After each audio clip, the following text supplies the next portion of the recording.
नमस्कार आप सभी को, स्वागत है आपका हमारे इस प्लेटफ़ॉर्म पर। अगर आप लेखपाल की परीक्षा की तैयारी कर रहे हैं और आप मॉक टेस्ट जॉइन करना चाहते हैं, तो आपको हमारे एप्लीकेशन पर इसके मॉक टेस्ट मिल जाएँगे। तो आप वहाँ से जाके इनको जॉइन कर सकते हो। इसमें केवल और केवल न सिर्फ पीडीएफ दी जा रही है, बल्कि आपकी 60 प्लस आवर्स का डिटेल्ड डिस्कशन क्लासेस भी आपकी होंगी, जिससे पूरा का पूरा जो सिलेबस है, वो आपका कंप्लीट रिवाइज़ हो जाएगा, ठीक है? और साथ ही साथ इसमें मॉक टेस्ट में लेटेस्ट पैटर्न पर आधारित क्वेश्चंस को ड्राफ्ट किया गया है, जहाँ से सवाल आपको सीधे मिल सकते हैं, आपसे पूछे जा सकते हैं। तो इस प्रैक्टिस सेट सीरीज़ को जॉइन करने के लिए आपको करना क्या है? आपको जाना है हमारे एप्लीकेशन में। एप्लीकेशन की लिंक आपको डिस्क्रिप्शन बॉक्स में और साथ ही साथ कमेंट बॉक्स में दी गई है। साथ ही साथ एक कूपन कोड है केडी 100, इस कूपन कोड का आप इस्तेमाल कर लीजिए और इस मॉक टेस्ट की सीरीज़ से या हम कहें इस प्रैक्टिस सीरीज़ बैच से आप जुड़ जाइए। इसके अलावा अगर आप लेखपाल की तैयारी कर रहे हैं, आप चाहते हैं नोट्स लेना, पर्यावरण, पारिस्थितिकी, आपदा प्रबंधन और साथ ही साथ विज्ञान और प्रौद्योगिकी और भी कई सारे नोट्स, तो आपको ये नोट्स भी हमारे एप्लीकेशन पर मिल जाएँगे, ठीक है? जैसे पर्यावरण, पारिस्थितिकी, आपदा प्रबंधन के नोट्स, इसके अलावा साइंस एंड टेक्नोलॉजी के नोट्स, उत्तर प्रदेश सामान्य अध्ययन के नोट्स, इतिहास, इसके अलावा अर्थव्यवस्था, जितना भी सिलेबस दिया गया है, हर एक पहलू को इसमें कवर किया गया है, ठीक है? इसके अलावा अगर आप यूपी ट्रिपल एससी की किसी भी परीक्षा की तैयारी कर रहे हैं, तो उत्तर प्रदेश सामान्य अध्ययन और कंप्यूटर के बैच या फिर आप अगर कॉम्बो बैच लेना चाहते हैं, तो ये बैच भी मिल जाएगा, जिसमें उत्तर प्रदेश सामान्य अध्ययन और कंप्यूटर सामान्य कंप्यूटर को इंक्लूड किया गया है। यानी कंप्लीट इस बैच से 35 अंक जो आपके पूछे जाते हैं, वो कवर हो जाएँगे।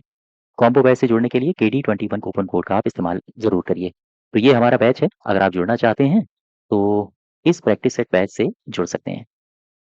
आज के इस वीडियो में हम यूपी ट्रिपल एससी आयोग के द्वारा जितनी भी परीक्षाएँ हुई हैं, आयोजित कराई गई हैं, उनमें जो कंप्यूटर से संबंधित सवाल पूछे गए हैं, उनके बारे में डिस्कस करेंगे, ठीक है? ये जो वीडियो है ये आपके लिए काफ़ी महत्वपूर्ण है। आपकी आगे आने वाली जो भी परीक्षाएँ हैं, चाहे लेखपाल की परीक्षा हो और लोअर बीसीएस की परीक्षा हो या फिर कोई अन्य परीक्षाएँ, चूँकि प्रीवियस ईयर्स जैसे सवाल पूछे गए हैं, कुछ उसी प्रकार से आगे भी आयोग पूछेगा। एक बार प्रीवियस ईयर क्वेश्चंस को ज़रूर लगा के जाइए। चलिए क्वेश्चन नंबर 1 में इसको ध्यान से पढ़ो। कह रहा है ब्लूटूथ तकनीक के बारे में निम्नलिखित विचार दिए गए हैं, इनको पढ़िए और फिर बताइए कि सही कौन-सा है। सबसे पहला कह रहा है कि Bluetooth Bluetooth special interest group जिसे एसआईजी कहा जाता है के द्वारा बनाए गए मानक पर आधारित है। क्या ये सही है? हाँ, ये ठीक है। फिर कह रहा है ये बिना लाइसेंस वाले 2.4 गीगाहर्ट्ज़ बैंड में काम करता है। ये भी ठीक है। फिर कह रहा है कि बैंडविड्थ 1 से लेकर 24 एमबीपीएस संस्करण के आधार पर 1 से लेकर 24 एमबीपीएस तक की रेंज वाली होती है, तो ये भी ठीक है। ये तीनों स्टेटमेंट्स आपके सही हैं। ब्लूटूथ तकनीकी से संबंधित ध्यान रखना, ये स्टेटमेंट्स एज़ इट इज़ इनको याद कर लो। अब आ जाओ क्वेश्चन नंबर दूसरे में। दूसरा क्या कह रहा है? कह रहा है आईटी उपकरण डिवाइस का मिलान उनकी मूल संचार प्रौद्योगिकी के आधार पर करो। सबसे पहले यहाँ पे आओ, वायरलेस ईयरबड्स ये काहे में मैच कर जाएगा? वायरलेस ईयरबड्स यानी कि ब्लूटूथ से मैच कर जाएगा। स्मार्ट होम टैब ये करेगा वाईफाई, ज़िगबी और ज़ेड वेब से। जीपीएस ट्रैकर ये सैटेलाइट आधारित सिग्नल इससे संबंधित है और एनएफसी टैग ये संबंधित है एनएफसी यानी नियर अर्थात कम दूरी का वायरलेस संचार, निकटता से संबंधित है। तो इस प्रकार से आप यहाँ मैच करा लो। ए का हो जाएगा 1, ए का हो जाएगा 1 ये भी सही हो सकता है। बी का हो जाएगा 4 हाँ, डी पार्ट फिर सही होगा। सी गलत दिया है, ठीक है? डी पार्ट इसमें सही हो जाएगा। ये स्टेनोग्राफर 2025 में पूछा गया था। आगे बढ़ें, क्वेश्चन नंबर तीसरे में आओ। कथन और कारण दिया है। कथन में कह रहा है मेश वाईफाई सिस्टम पारंपरिक राउटर की तुलना में बेहतर घरेलू कवरेज प्रदान करते हैं। ये बिल्कुल सही है। कह रहा है मेश वाईफाई एकल नेटवर्क नोड का उपयोग करता है। ये गलत है। एकल नहीं करता है, ये बहुत सारे करता है। तो ये आर गलत हो जाएगा।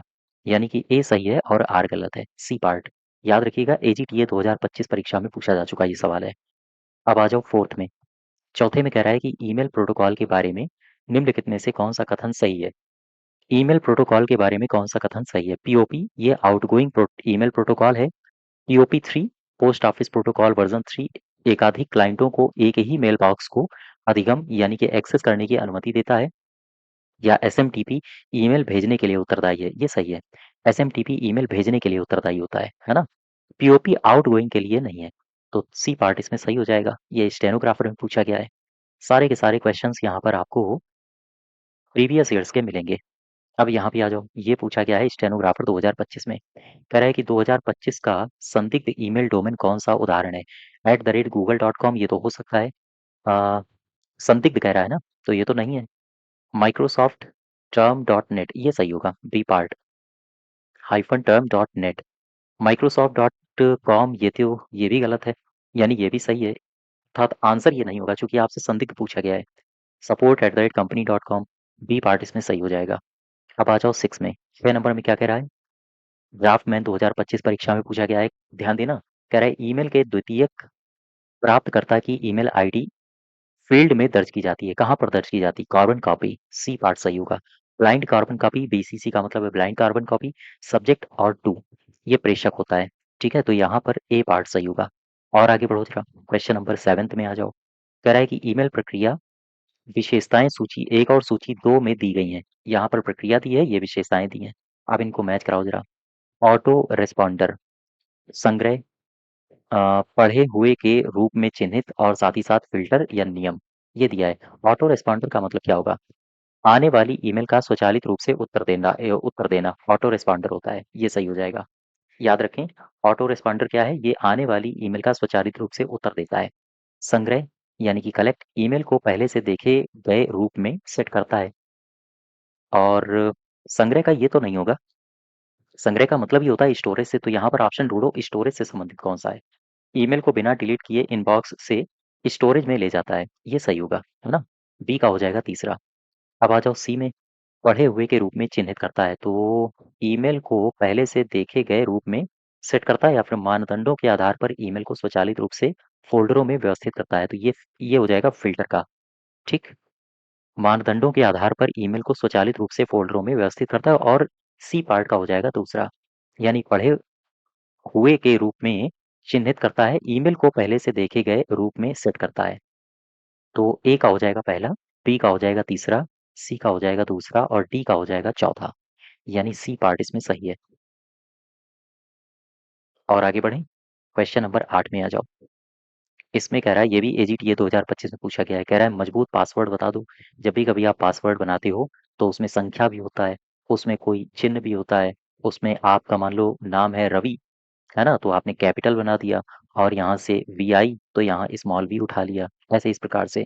फिर एक आपने चिन्ह डाल दिया, तो खूब सारे आप चिन्ह डालते हो मजबूत पासवर्ड के लिए, तो यही मजबूत पासवर्ड होगा। आओ देखो, और देखते हैं। क्वेश्चन नंबर 9, रे टॉमलिंसन को किसका श्रेय दिया जाना चाहिए? रे टॉमलिंसन को श्रेय दिया जाना चाहिए पहला ईमेल भेजने के लिए, याद रखो।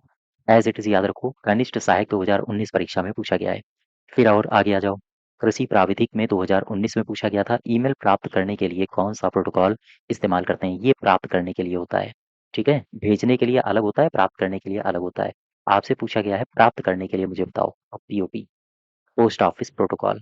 और आगे बढ़ें, क्वेश्चन नंबर 11 में आ जाओ। ये जूनियर इंजीनियर 2021 परीक्षा में पूछा गया था। कह रहा है कि यूजर नेम और डोमेन नेम @ चिन्ह के द्वारा अलग किए जाते हैं, बिल्कुल सही है। ईमेल एड्रेस केस सेंसिटिव होते हैं, ये गलत है। केस सेंसिटिव नहीं होते हैं। ए पार्ट इस सॉरी बी पार्ट इसमें सही हो जाएगा। पहला सही है, दूसरा गलत है। और आगे बढ़ो। जेई 2021 में पूछा गया ये सवाल है, इसको ध्यान से पढ़ो। कह रहा है मेल प्राप्तकर्ता को दूरस्थ सर्वर से ईमेल पुनर्प्राप्त करने के लिए कौन सा प्रोटोकॉल है? तो है पीओपी। ठीक है, याद रखना, प्राप्त अब कर रहे हो आप। इसके अलावा जेई 2021 में परीक्षा में पूछा गया है, यहाँ पर कह क्या रहा है? कह रहा है ईमेल कम्युनिकेशन के लिए निम्नलिखित में से किस प्रोटोकॉल का इस्तेमाल किया जाता है? तो यहाँ पर एसएमटीपी का इस्तेमाल होता है और पीओपी का इस्तेमाल होता है, तो ये 2 और 3 सही है। एक मिनट, आईएमएपी का भी होता है ना? 2, 3 और 4। और आगे बढ़ो जरा, ईमेल प्रोटोकॉल की बात हो रही थी। क्वेश्चन नंबर 14 में आ जाओ। ईमेल हेडर में निम्नलिखित में से कौन से फील्ड शामिल होते हैं? ईमेल हेडर की बात हो रही है ना? ईमेल हेडर में टू होता है, सीसी होता है, बीसी होता है, ये तो नहीं होता है। तो 1, 3 और 4, यहाँ डी पार्ट सही होगा। D part. आगे बढ़ें, क्वेश्चन नंबर 15 में आ जाओ। 15 क्या कह रहा है? कह रहा है एसएमटीपी का पूरा नाम बताओ। सिंपल मेल ट्रांसफर प्रोटोकॉल, यही सही हो जाएगा। तो ये जेई में पूछा गया था 2016 में। जेई 2016 की परीक्षा में 2021 में पूछा गया था। यहाँ पर आ जाओ। क्वेश्चन नंबर 16 2021 में पूछा गया है जेई में। कह रहा है ईमेल के लिए निम्नलिखित में से कौन सा प्रोटोकॉल का उपयोग किया जाता है? कौन से प्रोटोकॉल का उपयोग होता है? एसएमटीपी और पीओपी, सिंपल सा है। ये तो आपको बिल्कुल रटे होने चाहिए। फिर आगे बढ़ो। ईमेल में बीसीसी क्या है? ब्लाइंड कार्बन कॉपी है। सीसी क्या है? कार्बन कॉपी है। ऐसे सवाल शायद आपके अब गलत नहीं हो रहे होंगे, क्योंकि सिंपल है ये। फिर कह रहा है ईमेल एड्रेस में निम्नलिखित में से किस चिन्ह का इस्तेमाल करके यूजर नेम और डोमेन नेम को अलग किया जाता है? यूजर नेम और डोमेन नेम को हम अलग किस चिन्ह का इस्तेमाल करके करते हैं? @ डी पार्ट। ये भी 2022 में यूपी ट्रिपल एससी की ही परीक्षा में पूछा गया है। और आगे बढ़ो। क्वेश्चन नंबर, यहाँ पर आ जाओ। निम्नलिखित में से कौन सा विकल्प एक सेवा है जो उपयोगकर्ता को इंटरनेट पर इलेक्ट्रॉनिक मोड में संदेश को भेजने के लिए सुविधा प्रदान करता है? ईमेल है। ईमेल को ही कहते हैं इलेक्ट्रॉनिक मेल। ठीक है। और आगे बढ़ो, क्वेश्चन नंबर 20 में आ जाओ। ये भी जेई 2022 में पूछा गया है। कह रहा है कि कौन से फील्ड ईमेल हेडर में उपलब्ध होते हैं? तो फ्रॉम भी होता है, टू भी होता है, सब्जेक्ट भी होता है। ऐसे देख, ऐसे आपका एक डायलॉग बॉक्स खोल के आता है, ठीक है, जिसमें सब्जेक्ट होता है और नीचे सेंड के ऑप्शंस होते हैं। तो क्या होगा यहाँ? फ्रॉम भी होगा, टू भी होगा, सब्जेक्ट भी होगा। ये गलत हो जाएगा। 1, 2 और 3 सही होगा, ए पार्ट। ठीक। तो ये क्वेश्चन नंबर 20 है प्रीवियस ईयर्स के। इनका बार बार आप रिवीजन करिए। ठीक है। इसकी पीडीएफ आपको कहाँ मिलेगी? पीडीएफ आपको मिलेगी हमारे टेलीग्राम में। वहाँ से आप इसकी पीडीएफ को डाउनलोड कर सकते हैं।